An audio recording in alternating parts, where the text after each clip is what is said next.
Hi mga ka-idol, magandang umaga po sa inyo. So, nandito na naman po ulit ako sa aming farm upang magtanim ng talong.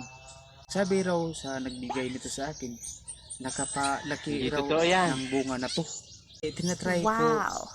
itatanim dito sa aming farm. Simulan ko na mga ka-idol ang pagtanim ng talong. So, let's go. Ayan mga ka-idol,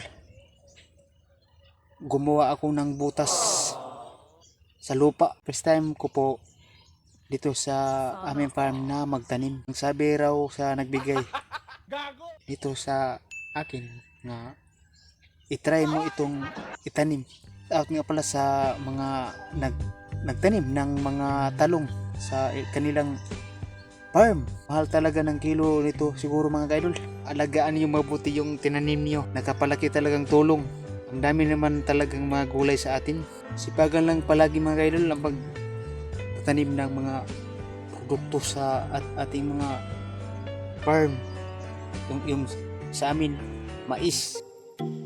Yan po mga ka-idol, nailibing ko na.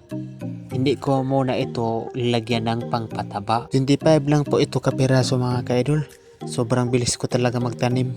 Tapos ko na yung pagtanim ng talong. Uwi na ako sa aming bahay mga kaidol. Salamat na pala sa inyong panonood sa mga video ko mga kaidol. Sana po huwag kayong sawang subaybay at palagi kayong mag-support sa aking mga content. Ingat po kayo palagi.